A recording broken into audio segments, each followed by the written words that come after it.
안녕하세요. 군사돋보기입니다. 미국의 서열 3위 낸시 펠로시 하원 의원의 대만 방문 이후 급격하게 높아진 미국과 중국, 대만의 군사적 긴장감은 인도태평양 지역의 안보 상황을 크게 위협하고 있습니다. 지난 8월 7일 중국군의 대만 봉쇄 훈련은 끝이 났음에도 불구하고 8월 9일 이후까지 대만을 향한 무력 시위를 중단하지 않고 있는데요. 최근 중국은 미국과 군사 한라인마저 끊어버리고 실사격 훈련의 구역을 우리 서해와 보아이만으로까지 확장하고 있어 미중 패권 갈등에 따라 우리 대한민국의 안보 상황마저 위협받기 시작했습니다. 이후 8월 말에도 미국은 우리 한국과 한미 연합훈련을 계획하고 있으며 10월에는 히말라야 국경지대에서 인도와도 연합훈련을 진행할 계획이라 추가적인 중국과의 무력 충돌 가능성이 남아있는 상황입니다. 중국 해사국은 지난 5일 8월 6일부터 8월 15일까지 한국의 서해 남부 해역에서 실탄사격 훈련을 한다고 밝혔고 장소는 장쑤성 앞바다가 될 전망입니다. 이곳은 한국의 전라남도와 제주도 서쪽 지역과 가까워 중국 해군의 북해 함대가 남진할 때 지나가는 곳인데요. 이에 대해 브루스 베넷 미 랜드 연구소 선임연구원은 중국이 한국 내 기지를 효과적으로 타격하기 위해 해군 전력을 최대한 한국에 근접 배치하려 한다 경고했습니다. 또한 그는 중국이 2030년, 2040년을 바라보며 긴 게임을 하고 있다. 미국과 한국 모두에 영향을 미치고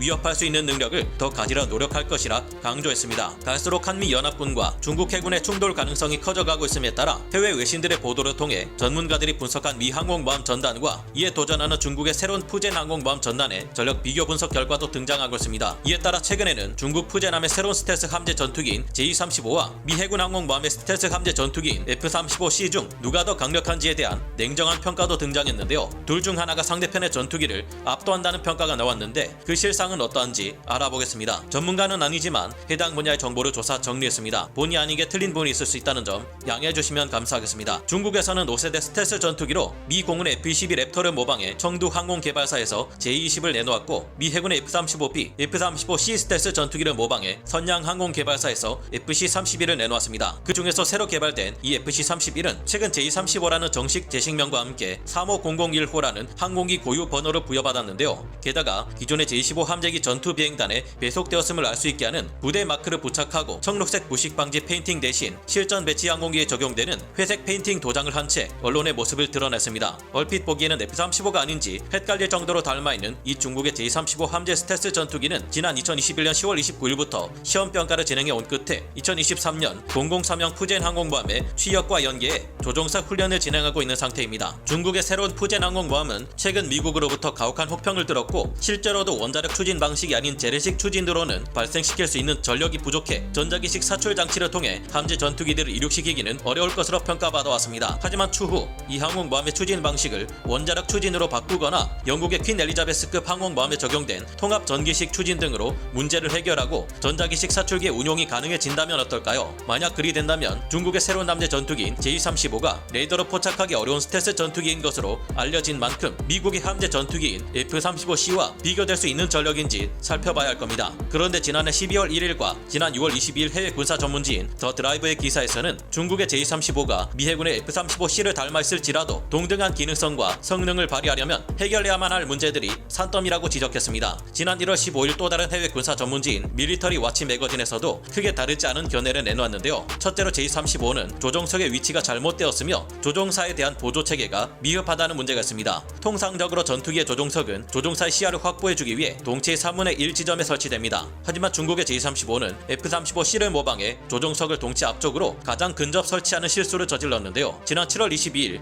더 드라이버의 기사에서는 J-35 전투기는 조종석 뒷면이 높다는 문제 그리고 칸막이가 있다는 문제가 조종사의 후방 시야를 방해한다는 문제점이 있다고 지적했습니다. 또한 조종석을 덮는 투명한 캐노피의 형태가 일체화되지 않았으며 조종석의 전시기 위치가 높아서 J-35 전투기 조종사의 시야가 제한된다고 합니다. J-35는 HMDS 시스템이 조종사의 시야를 지원해줄 계획이지만 얼마나 제대로 공중전 상황을 지원해줄 수 있을지 의문이라는 부정적 평가를 내놓았습니다. F-35를 모방하는 데 집중한 J-35는 기본적인 전투기가 갖춰야 할 설계를 따르지 않는 실수를 저질렀고 이로 인해 조종사의 공중 상황 인식 능력을 떨어뜨릴 우려가 있다는 것인데요. 미 해군의 F-35C는 어떨까요? F-35C는 조종석을 동체 최전방에 배치했지만 대신 AN/APG-81A4 레이더와 AAQ-40 전자광학 표적체계 EOTS를 조종석 밑에 설치했습니다. 조종사의 후방 인식 능력을 떨어뜨리지 않기 위해 후방 카메라를 추가로 설치했음은 물론 50x20cm 조종석 전시기를 비교적 낮게 설치해 조종석의 시야를 확보할 수 있었다고 합니다. 그리고 여기에 더해 조종사가 헬멧을 착용하고 고개를 돌려 바라보기만 해도 조준이 되는 HMDS 체계를 구축해 조종사의 공중 상황 인식 능력을 크게 증대시켰습니다. HMDS 하나만으로 모든 상황에서 조종사의 상황 인식 능력을 증대시켰습니다. 붕괴시켜주는 것이 가능하다면 F-35C는 이런 조치를 하지 않았겠죠. 더구나 F-35C는 HMDS만 갖추고 있는 것이 아니라 360도 전방의 위협을 감지하는 EODAS가 설치되어 있으며 에이사 레더와 함께 여러 첨단 항전 센서들의 능력을 통합해 적 위협을 탐지하는 능력을 더욱 끌어올리는 센서 퓨징 능력을 보유하고 있어 J-35를 압도하는 교전 능력을 확보하고 있을 가능성이 클 겁니다. 특히 스텔스 전투기들 간의 교전은 서로가 자체 레이더를 끈 전파 침묵 상태 하에서 이루어질 가능성이 큰데 F-35C의 압도적인 센서 융합 교전 능력은 J-35로 충분히 압도할 수 있을 것으로 전망됩니다. F-35C는 F-15E 개량형의 DWS 전자전 체계나 라파레 스펙트라 전자전 장비를 능가하는 최강의 통합 전자전 체계를 갖추고 있으며 장거리 스탠드오프 이미지 구현은 물론 표적 획득까지 가능한 EOTS, EODAS 시스템을 갖추고 있는데요. 자신의 탐지 가능성은 최대한 줄이고 상황 인식 능력은 최대치로 끌어올린 F-35C는 일부 측면에서는 현존 최강의 스텔스 전투기라 불리는 F-22A 랩터조차 능가하는 데다 적의 전자전 공격을 회피하고 F-35 자신이 내보내는 전파를 은닉시키는 데 최적화되어 있는 강력한 고지향성 데이터 링크인 MADA를 사용하고 있어 아군 F-35C 전투기들과 협동 교전을 수행할 경우 더욱 강력한 전투 능력을 자랑하게 됩니다. J-35가 가장 크게 선전하고 있는 스텔스 효과는 어떨까요? 중국의 J-35와 미 해군 F-35C는 모두 스텔스 형상 설계가 적용되었으면 물론 적의 레이더 전파를 흡수해버리거나 난반사시키는 첨단 스텔스 코팅을 채택하고 있습니다. 하지만 중국의 J-35는 RCS 수치 감소에 악영향을 주는 톱니 모양 출력 스러스트 노즐 그리고 높은 뒷면 기체 엔진 커버를 사용하고 있다고 하는데요. 스텔스 전투기의 공기 흡입구에는 적의 레이더 전파가 내부의 팬 블레이드에 의해 반사되는 것을 막기 위해 내부를 S자 형태로 꺾는 S자 덕트 설계가 적용되어 있는데요. 하지만 J-35는 신뢰성이 크게 떨어지는 엔진을 사용하고 있어 여기서 발생하는 열을 분산시키기 어려운 것으로 파악되고 있어 이것 또한 스텔스 효과를 떨어뜨리는 요인이 될 것으로 전망되고 있습니다. 엔진으로부터 발산되는 열을 효과적으로 분산시켜 내보내지 못할 경우 90km밖에 적기도 발견해 공격할 수 있는 F-35 전투기에 적외선 탐색 및 추적 장비인 EOTS가 이를 금세 포착해 AIM-120 암람 공대공 미사일을 발사해 박살내버리거나 J-35에게 회피 기동을 강요함으로써 유리한 공중전 상황을 만들 수 있을 겁니다. J-35에는 스텔스 효과가 전혀 없는 JF-17 전투기에 사용되던 87.2kN 애프터버닝 출력을 가진 WS-13형 터보팬 엔진의 개량형인 WS-13E 엔진이 쌍발로 탑재되어 마 1.8의 최대 속력을 낼 것으로 알려져 있었는데요. 그런데 이 엔진이 이후 러시아제 RD-33MK로 변경됩니다. 그럼에도 불구하고 추력비 등의 문제로 엔진 개량 작업을 거쳐야 했는데요. 그러다 2021년 최신형 엔진인 구이저우 WS-19 터보팬 엔진의 쌍발 탑재가 확인되었습니다. 기존의 WS-13 엔진이 추력대 중량비 9, 최대 추력 9톤이었던 것에 비해 최신형 WS-19 터보팬 엔진은 추력대 중량비가 11, 최대 추력 12톤 수준으로 상당히 발전된 것으로 볼 수 있습니다. 하지만 너무 자주 변경되는 J-35 엔진은 여전히 신뢰를 얻지 못하고 있는 상태이며 일부 항공 전문가들의 경우 2021년 11월 주하이 국제 에어쇼에서 중국이 공개한 신형 WS-21 엔진 또한 러시아 RD-93형 엔진의 복사판일 뿐이라며 혹평하고 있는 상황이라 아직 J-35의 WS-19 엔진이 F-35의 F-135 엔진의 신뢰성이나 스텔스성에 비해 크게 부족한 것은 분명해 보입니다. 물론 F-35 또한 F-135 엔진의 팬 블레이드가 고열에 손상되는 문제가 발생하고 있으며 이 엔진을 쌍발이 아닌 단발로 탑재하고 있어 최대 속력이 J-35보다도 느린 마 1.6에 그칩니다. 하지만 이것만으로 절대 J-35가 F-35C에 비해 공중전 능력이 앞선다고는 말할 수 없는데요. 스텔스 모드 F-35는 기동성과 선의 능력, 상승력 모두에서 4.5세대 전투기들을 이기기 어려운 구조로 설계되었지만 그럼에도 불구하고 F-35가 4.5세대 전투기들을 압도할 수 있을 것으로 여겨지는 데는 전혀 새로운 공중전 개념에 최적화되어 있기 때문입니다. F-35가 일부 영역에서는 F-22의 능력보다